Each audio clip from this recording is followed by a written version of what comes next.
Hello నమస్తే. నేను మీ లక్ష్మీ చౌదరిని. వెల్కమ్ టు మిస్టీ మధురిమలు తెలుగు ఆడియో స్టోరీస్. ఈ కథలు నేను స్వయంగా రచించుకున్నవి. ఎవరైనా కాపీ చేస్తే మాత్రం లీగల్గా యాక్షన్ తీసుకుంటాను. ఓన్లీ వినండి, ఎంజాయ్ చేయండి. ఇక కథలోకి వెళ్ళే ముందు లైక్స్, హైప్ ఇవ్వడం మర్చిపోకండి. ఇక కథలోకి వెళ్ళిపోదాం. దివ్య నోరు మండుతుంటే పరుగున వెళ్ళిపోతుంది అక్కడి నుంచి. దివ్య అలా పరుగు పెట్టడం చూసి శారద తన వెనక వెళుతుంది. దివ్య అలా పరుగు పెట్టడం చూసి అందరూ ఏమైంది అని చూస్తుంటే తనకేదో ఆకలి వేసి ఉంటుంది, అందుకే ఇంట్లోకి పరుగు పెట్టి ఉంటుంది అని అంటారు రవి. అదేంటి, ఇక్కడ ఇన్ని ఉన్నాయి కదా తినడానికి అని శ్రీ అంటుంది. నేను వార్నింగ్ ఇచ్చానులేమ్మా, లేకపోతే ఇంకా భోజనాల దగ్గరే ఉంటుంది. తన గురించి వదిలేయండి, మీరు వెళ్ళి భోజనాలు చేయండి అంటారు రవి. కానీ దివ్య అలా పరుగు పెట్టడం, పిల్లలందరూ హైఫై ఇచ్చుకోవడం చూసిన ఐషు ఏదో చేశారు వీళ్ళు అనుకుంది. వాళ్ళ దగ్గరికి అడగడానికి రాబోతుంటే విజయ గారు పిలవడంతో అటు వెళ్ళిపోతుంది ఆ విషయం వదిలేసి. దివ్య ఇంట్లోకి పరిగెత్తి వెళ్ళి ఆ అంటూ అరుస్తూ ఏడుస్తూ ఫ్రిడ్జ్లో వాటర్ బాటిల్ తీసుకొని సగం ఒంటి మీద పోసుకుంటూ సగం గొంతులో పోసుకుంది. అయినా మంట తగ్గకపోవడంతో వంటగదిలోకి వెళ్ళి పంచదార డబ్బా తీసుకొని నోటి నిండా పోసుకుంది. శారద లోపలికి వచ్చి ఏం చేస్తున్నావు దివ్య అని అడుగుతుంది. పంచదార అలా గొంతులో పోసుకుంటూ ఉంటే అమ్మ మంట అంటూ ఏడుస్తుంది. మంట ఎందుకు పుడుతుంది అని అడుగుతుంది శారద. అమ్మ డ్రింక్ ఏదో సర్వ్ చేశారు కదా, అది తాగాను, అది తాగగానే మంట, గొంతు నోరు అంతా మంటమ్మా అని తట్టుకోలేకపోతున్నా, ఏదో ఒకటి చేయి అని నాలుగు బయటకు పెట్టి ఆ అంటూ గోల చేస్తుంది. అసలు డ్రింక్ తాగితే మంట ఏంటి పిచ్చిమోహ, నేను తాగాను, ఎంత బాగుందో అని అంటుంది శారద. అబ్బా అమ్మ, అంతకుముందు నేను 2 గ్లాసులు తాగాను, బాగుంది, అందుకే 3వ గ్లాస్ తీసుకున్నాను, ఎక్కువ తాగితే అలా మంట వస్తుందేమో అని అంటుంది ఆపకుండా పంచదార తింటూనే. అప్పటికి 1/2 కేజీ పంచదార తిన్నావు, ఇంకా ఆపు, లేకపోతే షుగర్ జబ్బు వచ్చి పోతావు అని డబ్బా లాక్కుంటుంది శారద. అమ్మ ఇక్కడ మంట పుట్టి చచ్చిపోతుంటే నీ గోలేంటి అని డబ్బా లాక్కుంటుంది దివ్య. రంగమ్మ ఇద్దరిని చూసి అక్కడ చుట్టాలను వదిలేసి ఇక్కడ వీళ్ళ గోలేంటో అని అనుకుంటూ నిట్టూరుస్తుంది. ఆయు అక్కడి నుంచి వెళ్ళి కిరణ్ని సీక్రెట్గా మామ నీ దగ్గర మోషన్స్ అయ్యే ట్యాబ్లెట్స్ ఉన్నాయా అని అడుగుతాడు. ఎందుకురా, ఎవరికి స్పాట్ పెడుతున్నారు అని డౌట్గా అడుగుతాడు కిరణ్. వాళ్ళ సంగతి తెలుసు కాబట్టి. హిహి, ఉన్నాయా లేవా చెప్పు మామ, ఎవరికి స్పాట్ పెట్టారో చెప్పు, అప్పుడు నేను చెప్తాను ఉన్నాయో లేదో అని అంటాడు కిరణ్. అది సీక్రెట్ మరి అని అంటాడు ఆయు. సరే చెప్పు. అమృత పిన్ని వాళ్ళు చెల్లుండి కదా, తన కోసం అని అంటాడు. ఎందుకురా, తనేం చేసింది? తను పిన్నిని చాలా ఏడిపించిందంట, ఏదో కొద్దిగా జస్ట్ సరదాగా ఒక పాట రివెంజ్ ప్లాన్ చేశాం అంటాడు ఆయు. అవసరమా ఆయు, అమ్మకి తెలిస్తే మిమ్మల్ని ఊరుకోదు. అబ్బా మామ, జస్ట్ 2-3 సార్లు ఇంట్లోకి వాష్రూమ్కి తిప్పుతాం, తన పర్సనాలిటీకి ఏం అవ్వదులే మామ అని అంటాడు ఆయు. నా దగ్గర లేవు కానీ మీ మైక్ మామ దగ్గర ఉన్నాయి, వాడు కూడా మీలాగే ఎవరికి ఎప్పుడు స్పాట్ పెడదామా అని చూస్తాడు కదా, అలాంటి సరంజామా అంతా వాడి దగ్గర ఉంటుంది అని చెబుతాడు కిరణ్. మరి ఇప్పుడు దాకా ఎందుకు మామ చెప్పకుండా టైం వేస్ట్ చేశావు అని మైక్ దగ్గరికి పరుగులు పెడతాడు ఆయు. ఓరిని అనుకుంటూ నవ్వుతాడు కిరణ్. మైక్ మామ, నీ దగ్గర మోషన్ అయ్యే ట్యాబ్లెట్స్ ఉన్నాయంట కదా, ఇవ్వు అని అడుగుతాడు ఆయు. ఎందుకు గోల్డ్ బేబీ? పని ఉంది మామ. ఎవరికి పెట్టారు స్పాట్? అమృత పిన్ని చెల్లికి. ఎందుకు? తను అమృత పిన్నిని చాలా ఏడిపించిందంట ఇంతకు ముందు, అందుకే ఇప్పుడు రివెంజ్.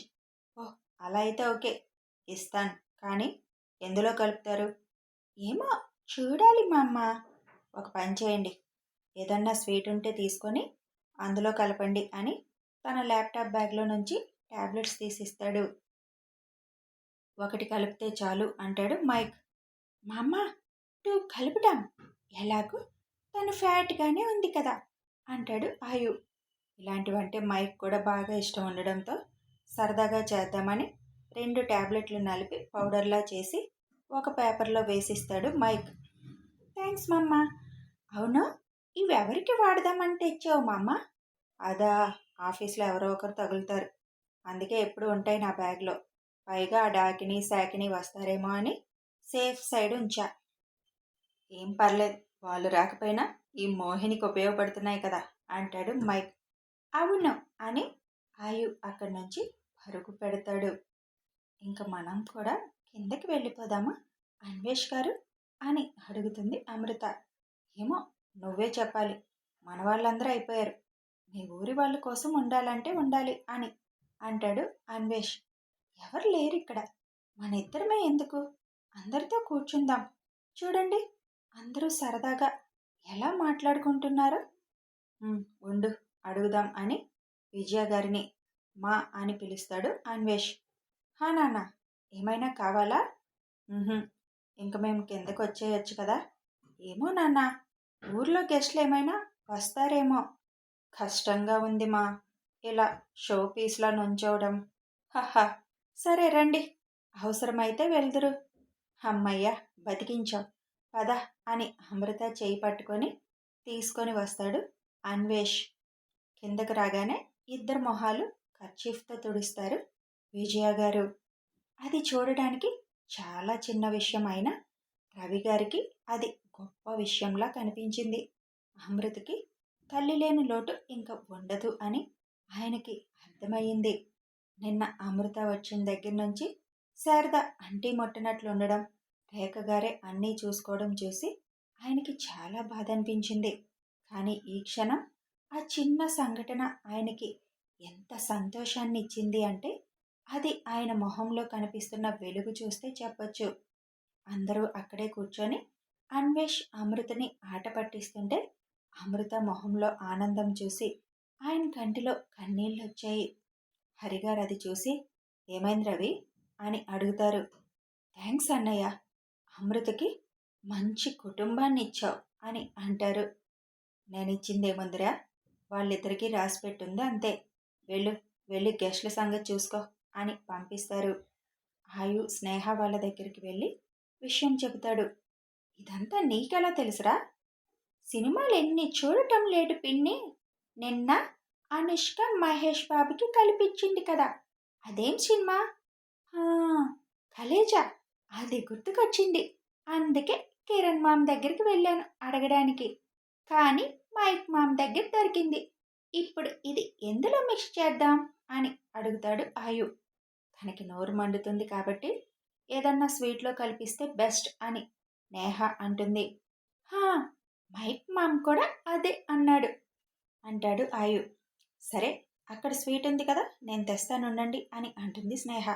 ఆహా కాదు పిన్ని, అమ్మ వాళ్ళు తెచ్చారు కదా స్వీట్ బాక్సులు, అందులో ఒకటి తెస్తాను, అది పట్టుకు వెళ్దాం అని ఆశి అంటుంది. అది తెస్తే అందరికీ డౌట్ వస్తుందేమో అంటుంది స్నేహ. ఏం రాటులే, నేను తెస్తానుండు అని ఆశి విజయ గారి దగ్గరికి వెళ్తుంది. నాని, మాకొక స్వీట్ బాక్స్ కావాలి అని అడుగుతుంది ఆశి. దేనికి మీకు స్వీట్ బాక్స్ అని అడుగుతారు రుక్మిణి. దేనికేంటి చిన్న నాను, తినడానికి. ఏంటి, మీరు స్వీట్స్ ఎప్పటి నుండి తింటున్నారు అని అనురాధ అంటారు. అది అమ్మమ్మ, మేం గేమ్ ఆడుతున్నాం, ఎవరు ఆన్సర్ చెప్పకపోతే వాళ్ళు స్వీట్ తినాలి అని, అది గేమ్. ఇప్పుడు ఇస్తారా లేదా కోపంగా అడుగుతుంది. వామ్మో, కోపం వచ్చింది మా బంగారానికి. తీసుకువెళ్ళి ఆడుకోండి బంగారం అని అంటారు విజయ. ఆశి అది పట్టుకొని పరుగున అక్కడి నుంచి వెళ్తుంటే నాకు డౌట్నే, వీళ్ళేదో చేస్తున్నారు అని అంటుంది ఐషు. వాళ్ళేం చేస్తారు ఐషు, ఏదో ఆట అన్నారు, ఆడుకోనివ్వు. ఆటనే, ఎవరితో ఆడుతున్నారు అది చూడాలి అత్తయ్య. అక్క, వాళ్ళు ఎవరితో ఆడతారు, అందరూ అక్కడే ఉన్నారు చూడు అంటుంది అమృత. నీకింకా వాళ్ళ గురించి పూర్తిగా తెలియదమ్ము, చూస్తూ ఉండు, వాళ్ళు ఏదో చేస్తున్నారు, మీకే అర్థమవుతుంది అని అంటుంది ఐషు. ఆశి స్వీట్ బాక్స్ తీసుకువెళ్ళి సక్సెస్ అన్నా అని ఆయుకి ఇస్తుంది. ఆయు అది తీసుకొని స్వీట్స్ మీద ఆ పౌడర్ చల్లుతుంటే, చల్లితే అంత ప్రయోజనం ఉండదు ఆయు అంటుంది స్నేహ. మరి ఏం చేద్దాం పిన్ని, అది ఎలాగూ కలాకండ కదా అని చిన్న హోల్లాగా పెట్టి అందులో అది మిక్స్ చేసి మళ్ళీ దాన్ని సరిగ్గా చేసేస్తారు. పైన వీళ్ళు కలిపిన స్వీట్స్ పెట్టి రెడీ అంటారు. మళ్ళీ ఏం చేస్తున్నారు మీరు అని వర్షిత్ అక్కడికి వచ్చి అడుగుతాడు. బాబాయ్, ఏమీ చేయటం లేదు అని చెబుతారు ఆశయ్. అంత లేదు, నువ్వు మైక్ బావ దగ్గర మాట్లాడింది నేను విన్నానులే. అబ్బా బాబాయ్, వింటే విన్నావు కానీ మీ వదినికి చెప్పకు అని పదండి అంటాడు ఆయు. వర్షిత్ నవ్వుకుంటూ ఆల్ ద బెస్ట్ చెబుతాడు. థ్యాంక్ యూ బాబాయ్ అని అక్కడి నుంచి పిల్ల గ్యాంగ్ అంతా వెళ్తారు. ఎక్కడికి? అందరూ బయలుదేరారు అని అడుగుతారు నరసింహ. అబ్బా, అందరూ చూస్తున్నారు ఈసారి అని తల కొట్టుకొని అక్కడ ఆడుకుంటాం తాతయ్య అని చెప్పి అక్కడి నుంచి వెళ్తారు. అందరూ ఇంట్లోకి ఫాస్ట్గా వెళ్తారు. అప్పటికి ఇంకా కారం బాధ తగ్గక వాళ్ళ అమ్మ మీద రుసరుసలాడుతున్న దివ్యని, ఫ్యాట్ ఆంటీ, ఏంటి లోపలికి వచ్చి ఇక్కడుండిపోయారు అని అడుగుతుంది ఆశి. ఏం లేదు, మీరేంటి అందరూ ఎక్కడికి వచ్చారు అని ఆయు చేతిలో ఉన్న స్వీట్ బాక్స్ చూసి కళ్ళు మెరుస్తాయి. కారం తగ్గాలి అంటే ఇప్పుడు ఆ స్వీట్ తింటే సరిపోతుంది అని అనుకుంటుంది దివ్య. ఏం లేదా ఆంటీ, ఇందాక మీరే విన్ అయ్యారు కదా, మీరేమో పరుగు పెడుతూ వచ్చేశారు, అందుకే మీకు గిఫ్ట్గా ఈ స్వీట్ బాక్స్ తెచ్చాం అని ఇస్తాడు ఆయు. అది నా కోసమేనా అని లాక్కున్నట్టే తీసుకొని ఒక స్వీట్ తింటుంది దివ్య. పిల్లలందరూ ఒకరి మొహం ఒకరు చూసుకొని నవ్వుకుంటారు. సరే ఫ్యాట్ ఆంటీ, మేం వెళ్తాం అని ఆయు వాళ్ళు అక్కడి నుంచి వచ్చేస్తారు. వాళ్ళు అలా బయటికి రాగానే అందులో స్వీట్ ఒకటి తీసుకొని శారద కూడా తినేస్తుంది. అమ్మ కూతుర్లు పోటీ పడి స్వీట్స్ ఒక ఆరేసి కడుపులో వేసేసుకుంటారు. అందులో మోషన్ ట్యాబ్లెట్స్ ఉన్న స్వీట్స్ ఇద్దరు చెరో 2 తింటారు.